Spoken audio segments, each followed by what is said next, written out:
It's on .gov, y'all. .gov. And he already has a AI mock-up of what the card would look like. I mean, this is, and if y'all don't think some of that $5 million is not going into his pocket, you're crazy. Where's that $5 million going, y'all? So it's basically a pay for play, right? You pay $5 million, the fast tracks U.S. residency and citizenship. Right. Well, we just solved the program. We should be Congress. This is an Unsolicited Perspectives YouTube exclusive. Jay, I don't know if I brought this up already on the podcast, and if I did, it wasn't a complete segment. And if I did, it was only me talking about it. But you brought this up, and I was like, you know what? I kind of want to hear your perspective on it. So I'm going to give everybody the rundown of what we're actually talking about here, and then just get your perspective. It's solicited. It's not unsolicited. Your solicited perspective on the Trump gold card. Yes. So it's still unsolicited. I mean, you soliciting it, but everybody else ain't. But I'm still gonna give it anyway. Yeah, right. Okay, so President Trump has introduced a new immigration initiative called the Gold Card or the Trump Card, which allows wealthy foreigners to obtain U.S. permanent residency and eventually citizenship by making a direct $5 million payment to the U.S. government.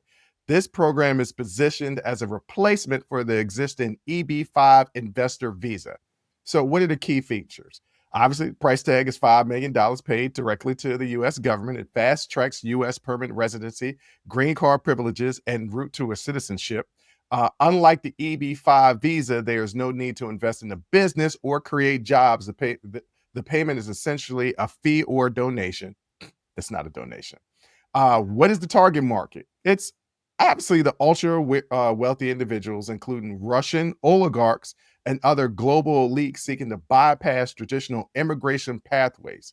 The application process is interested. Applicants can register on the official government website, trumpcard.gov, to join a wait list. The site collects basic personal information, but does not currently verify financial capability. The card features Trump's face, the Statue of Liberty, a 5M designation, and his signature. So before I get into the legal and implemented questions of this Trump gold card, you sent this to me and you was like, what the hell? Yeah. What the helliante? Because we already have, you mentioned it, the EB-5 Immigration Investor Program. We already have something like this in place. First of all, the EB-5 visa program, a lot cheaper, is 800,000 to $1,050,000, something like that. So it's a lot cheaper. They have to create jobs, like you said. They must create or preserve at least 10 U.S. jobs. It is a conditional green card. It's not permanent residency. And there's U.S. taxes on their income. So these are all things that are not present with the Trump gold card. They do not have to create jobs. They get immediate permanent residency.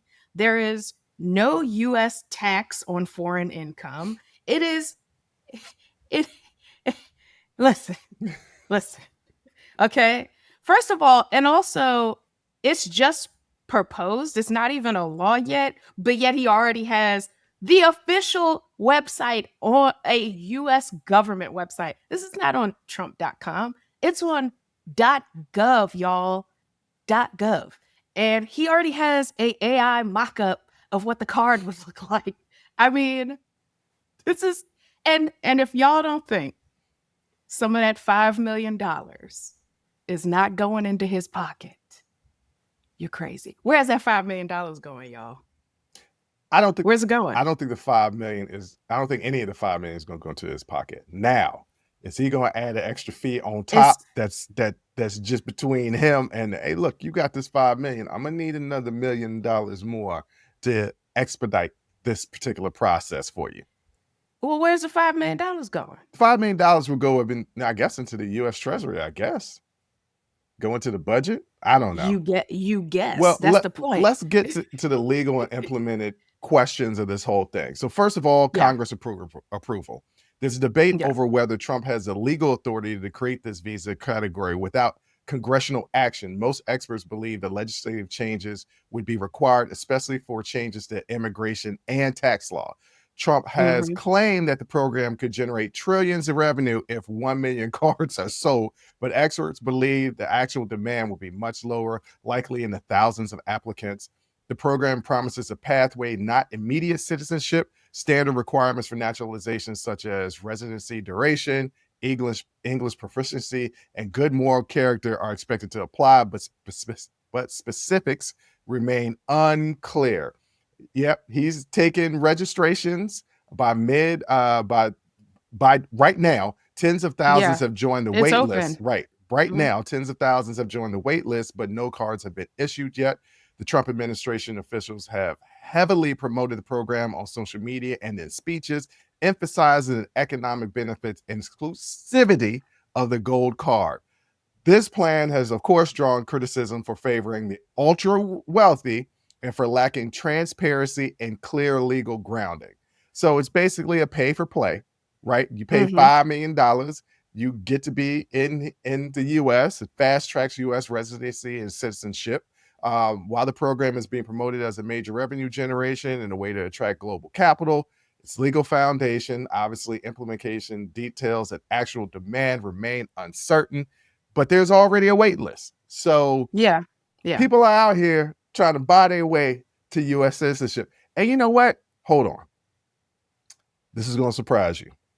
Mhm. I don't automatically, inherently disagree with the ability to pay your way into the United States, but not like Uh, this, right? yeah, no, I I don't agree. I don't disagree either because we already have since 1990 the EB-5 program right, where but you pay your way into the United States, but you also have to generate have jobs. to Yes. have to generate jobs, have to pay taxes. Like you also have to do things that benefit the country besides just paying to come in. But you know how I am. Hey, look, if you got privilege, you can go ahead and use it.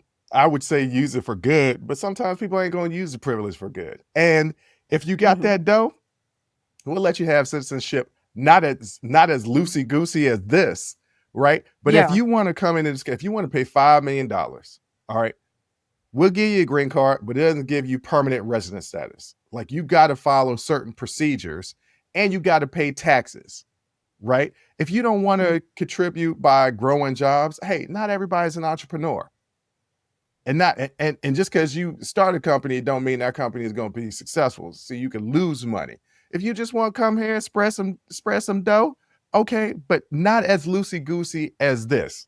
Not a complete pay for play, but a little bit.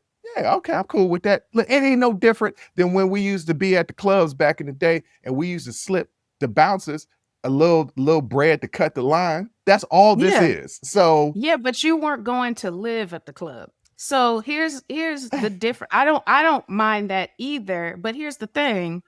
If you want to just come to the US and spend some dough, then just get a travel visa yeah, and buy a plane ticket to come over here. If you're not going to do anything to contribute to our nation like the rest of us have to, and like what's the well, what are we doing here? Well, they're paying the 5 million, but under my rules, they would pay the 5 million and then they would pay taxes in the US. So, yes, if you want to come here, that's cool. I'm gonna take that 5 mil off the top. We're gonna throw that in the budget. We're gonna help some folks out. Maybe those social programs that I really want to promote. I'm cool with that. But also, when you're here, you're paying US taxes. Ain't no skirting the US taxes. That's also dumping money into our coffers. So I'm okay with that. Okay, then that's the same as the EB-5 program. Then let's make the job creation requirement optional. Maybe you pay a lower payment if you meet the job creation requirement, Yeah. and if you don't, then you pay a higher payment. But it's the same visa program. Like it's you're talking about the same visa program. Well, we just solved the program. That's what you do. Either you pay the $5 million and you ain't gotta create jobs, or you pay a little bit less and you gotta create jobs. But no matter what, you gotta give us money and you gotta pay taxes. We done solved it right there. We should be Congress. Oh my God, we shouldn't. but I mean, you've highlighted it really well. There are several potential issues with this. You got equity and fairness concerns, right? Like you said, it privileges the ultra wealthy. It also may, optically, it looks like the U.S. immigration system favors money over merit or humanitarian need, which we do. I mean that's but we don't want people to think that. I mean, they already do. It's pretty explicit. I mean, but we don't want to make it so obvious. Yeah, it's pretty obvious. Yeah, I mean, I just don't make it so obvious. I'm thinking, I don't know, maybe national security risks. I don't know if anybody remembers a little event called 9/11. Mm-hmm. And we had to secretly get the Bin Laden family out of the U.S. I don't know if anybody remembers that. Yeah, so we're talking about, you're lowering the vetting standard, right? Yeah, when they said in favor of financial wealth. When they said they just collecting basic information, no, we got to do a deep dive. So I'm with the traditional policies that we have, like the EB-5. Just throw a little extra on top of that. Just a little extra on top. I'm okay with it. Yeah. Just not under the standard of the Trump gold card. I don't want that. But yeah, he wants everything to have his name on it. Yeah, good God. He wants everything to have his name on it. He wants this to be the United States of America of Trump. Like, that's what he wants this to be. So yeah, you got national security risks, money laundering risks. Yeah. Large transfers of cash from foreign nationals. Yeah. Where's that money coming from? You're not asking the questions, right? Because the vetting standards are lower. It disrupts our tax system. It undermines the programs that we already have in place. And then also, you're using it, as a debt. It's marketed as a debt reduction tool, right? Their target, you said, was $1 trillion. But again, I have to point out, there's been very little detail on how these funds will be managed or tracked or where they're going. Yeah, that's true too. Yeah. You're saying you want to reduce the debt, but where exactly are these funds going to be allocated? And again, if y'all think a little piece of it for his name rights is not going in his pocket, you're crazy. The man's already made hundreds of millions of dollars since being back in office. I think it's close to $1 billion. He getting up Yeah. there with his Trump. He's finally a billionaire. Congratulations. So you're trying to take away birthright citizenship while simultaneously commodifying our national identity. I got a huge problem with this. All right. Well, if it can help save $1 trillion. $1 trillion off of what's our national debt right now? Multiple trillions. Yeah. It's what's the debt clock in real time? Oh my God. You can't even say the number. That's million, billion, 37 trillion. 37 trillion. Well, I mean, 37 trillion. Then it'd be 36 trillion. No, because listen, if you owe me $37 and you hand me $1,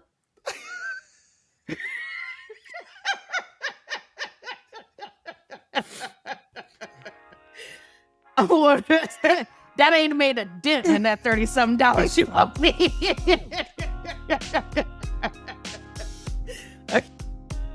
Join the conversation and follow the Unsolicited Perspectives podcast on Apple, Spotify, or wherever you get your audio podcasts.